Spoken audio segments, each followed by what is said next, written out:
ఒక దేశాన్ని నిజంగా కొనుగోలు చేయగలమా? కాదు. కానీ అవసరమైనప్పుడు ఉపయోగించుకునేలా మార్చుకోవచ్చా? అంతర్జాతీయ రాజకీయాల్లో ఈ ప్రశ్నకు సమాధానంగా ఇప్పుడు ఒక ఆసక్తికరమైన విశ్లేషణ ప్రపంచ దృష్టిని ఆకర్షిస్తోంది. అమెరికా పాకిస్తాన్ను కొనలేదు, అవసరమైనప్పుడు అద్దెకు తీసుకుంటుంది అనే వ్యాఖ్య వెనక ఉన్న అసలు అర్థం ఏంటి? అమెరికా పాకిస్తాన్ సంబంధాలు నిజంగా మైత్రేనా లేక పూర్తిగా వ్యూహాత్మక లావాదేవీనా? ఈ సంబంధంలో అసలు లాభం ఎవరికి దక్కింది? మారుతున్న ప్రపంచ రాజకీయాల్లో భారత్ నేర్చుకోవాల్సిన పాఠం ఏంటి? అంతర్జాతీయ వ్యూహాలు, శక్తి సమీకరణాలు, దౌత్య వాస్తవాలపై ప్రత్యేక విశ్లేషణ. పాకిస్తాన్ అమెరికా నిజంగా తన మిత్రదేశంగా చూస్తుందా లేక అవసరమైనప్పుడు మాత్రమే ఉపయోగించే వ్యూహాత్మక సాధనంగా భావిస్తుందా? ఇదే ప్రశ్న ఇప్పుడు ప్రపంచవ్యాప్తంగా చర్చకు దారితీస్తోంది. ఎందుకంటే తాజాగా వెలువడిన ఒక విశ్లేషణలో ఆసక్తికరమైన వ్యాఖ్య వినిపించింది. అమెరికా పాకిస్తాన్ను కొనలేదు, కానీ అవసరమైనప్పుడు అద్దెకు తీసుకుంటుంది. ఈ ఒక్క వాక్యం దశాబ్దాలుగా కొనసాగుతున్న అమెరికా పాకిస్తాన్ సంబంధాలను అర్థం చేసుకునే ప్రయత్నం చేస్తోంది. అసలు ట్విస్ట్ ఇక్కడే ఉంది. శీతల యుద్ధం కాలం నుంచి ఉగ్రవాదంపై యుద్ధం వరకు అమెరికా ప్రతిసారి పాకిస్తాన్ను పూర్తిగా నమ్మలేదు, కానీ పూర్తిగా వదిలేయలేదు కూడా. ఎందుకంటే భౌగోళికంగా పాకిస్తాన్ ఉన్న స్థానం వాషింగ్టన్ కు ఎన్నో సందర్భాల్లో అవసరమైంది. ఆఫ్ఘనిస్తాన్లో సైనిక కార్యకలాపాలు కావచ్చు, మధ్యాసియాలో ప్రభావం పెంచుకోవడం కావచ్చు, లేదా చైనాను వ్యూహాత్మకంగా గమనించడము కావచ్చు.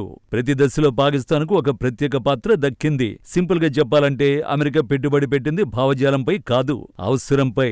అందుకే సంబంధాలు ఎప్పుడూ శాశ్వత మైత్రిగా మారలేదు. పరిస్థితులు మారినప్పుడల్లా విధానాలు కూడా మారిపోయాయి. ఒక సమయంలో భారీ ఆర్థిక సహాయం అందించిన అమెరికానే మరో సమయంలో ఆంక్షలు కూడా విధించింది. అవసరం ఉన్నప్పుడు దగ్గరైంది, అవసరం తీరినప్పుడు దూరమైంది. మరో రకంగా చెప్పాలంటే ఇది భావోద్వేగ సంబంధం కాదు, పూర్తిగా వ్యూహాత్మక సంబంధం. దేశాలు శాశ్వత మిత్రులు కావు, శాశ్వత ప్రయోజనాలే ఉంటాయనే అంతర్జాతీయ రాజకీయాల సూత్రానికి అమెరికా పాకిస్తాన్ సంబంధాలే ఒక ప్రత్యక్ష ఉదాహరణగా నిలుస్తున్నాయని ఈ విశ్లేషణ వాదిస్తోంది. అమెరికా ఎందుకు మళ్లీ పాకిస్తాన్ వైపు చూస్తుంది? పాకిస్తాన్ ఆర్థిక శక్తి కాబట్టా, సైనిక మహాశక్తి కాబట్టా? అస్సలు కాదు. అసలు కారణం దాని మ్యాప్. అవును, ప్రపంచ రాజకీయాల్లో కొన్ని దేశాల విలువ వాటి సామర్థ్యంలో కాదు, వాటి భౌగోళిక స్థానంలో ఉంటుంది. పాకిస్తాన్ కూడా అలాంటి దేశమే. అసలు ట్విస్ట్ ఇక్కడే ఉంది.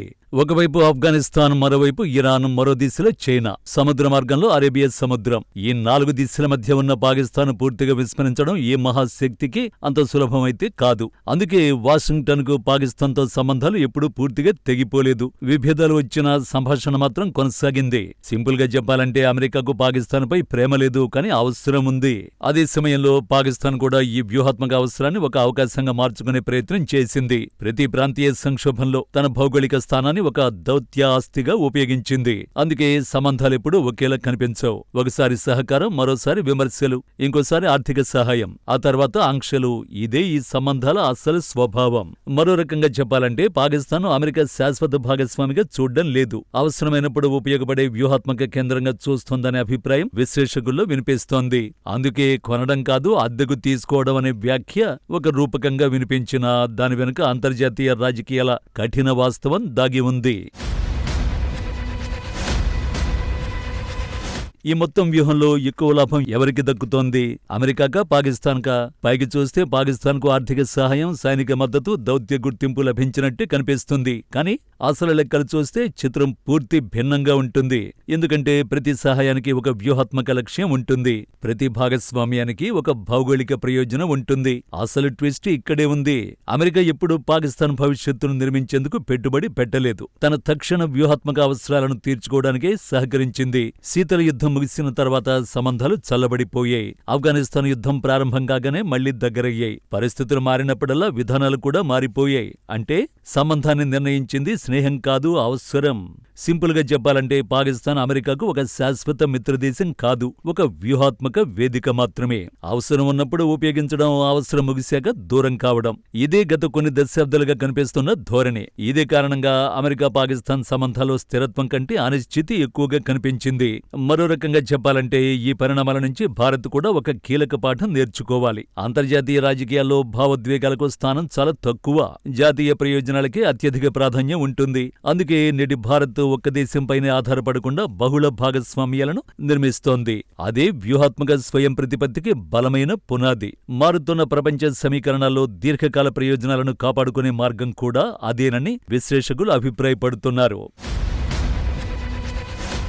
అమెరికా పాకిస్తాన్ సంబంధాల ఈ మొత్తం కథలో భారత్ నేర్చుకోవాల్సిన అసలు పాఠం ఏమిటి? ఇదే ఇప్పుడు అత్యంత కీలకమైన ప్రశ్న. ఎందుకంటే ప్రపంచ రాజకీయాల్లో శాశ్వత మిత్రదేశాలు ఉండవు. శాశ్వతంగా ఉండేవి జాతీయ ప్రయోజనాలు మాత్రమే. ఈ సూత్రాన్ని అమెరికా తన విదేశాంగ విధానంలో పదే పదే అమలు చేస్తూనే ఉంది. అసలు ట్విస్ట్ ఇక్కడే ఉంది. ఒకప్పుడు పాకిస్తాన్కు భారీ సైనిక సాయం అందించిన అమెరికానే ఉగ్రవాదంపై అనుమానాలు వ్యక్తం చేస్తూ ఆంక్షలు కూడా విధించింది. మళ్లీ ప్రాంతీయ అవసరాలు మారగానే సంభాషణల్ని కొనసాగించింది. అంటే పరిస్థితులు మారితే విధానాలు కూడా మారుతాయనే విషయాన్ని వాషింగ్టన్ ఎన్నోసార్లు నిరూపించింది. అంతర్జాతీయ రాజకీయాల్లో శాశ్వత భావోద్వేగాలకు స్థానం లేదని మరోసారి స్పష్టం చేసింది. సింపుల్ గా చెప్పాలంటే భారత్ తన భవిష్యత్తును ఏ ఒక్క దేశంతో ఉన్న సంబంధాలపై నిర్మించుకోలేదు. అమెరికాతో వ్యూహాత్మక భాగస్వామ్యం ఎంత ముఖ్యమో అదే సమయంలో రష్యాతో రక్షణ సహకారం, ఫ్రాన్స్తో సాంకేతిక సంబంధాలు, మధ్యప్రాచ్య దేశాలతో ఇంధన భద్రత, ఇండో పెసిఫిక్ లో మిత్రదేశాలతో సమన్వయం కూడా అంతే అవసరం. ఇదే న్యూఢిల్లీ గత కొన్నేళ్లుగా అనుసరిస్తున్న బహుముఖ విదేశాంగ విధానం. మరో రకంగా చెప్పాలంటే అమెరికా పాకిస్తాన్ కొనలేదు, అవసరమైనప్పుడు అద్దెకు తీసుకుంది అనే వ్యాఖ్య ఒక దేశం గురించి మాత్రమే కాదు, ప్రపంచ దేశాల స్వభావం గురించి కూడా చెబుతోంది. శక్తివంతమైన దేశాలు శాశ్వత స్నేహాలను కాదు, శాశ్వత ప్రయోజనాలను అనుసరిస్తాయి. అందుకే భారత్ కూడా భావోద్వేగాల కంటే వ్యూహాత్మక స్వయం ప్రతిపత్తికి ప్రాధాన్యమిస్తోంది. మారుతున్న ప్రపంచ సమీకరణాల్లో అదే భారత విదేశాంగ విధానానికి అతి పెద్ద బలం. భవిష్యత్తులను అదే దేశ ప్రయోజనాలను కాపాడే అత్యంత కీలకమైన వ్యూహంగా నిలవబోతోంది.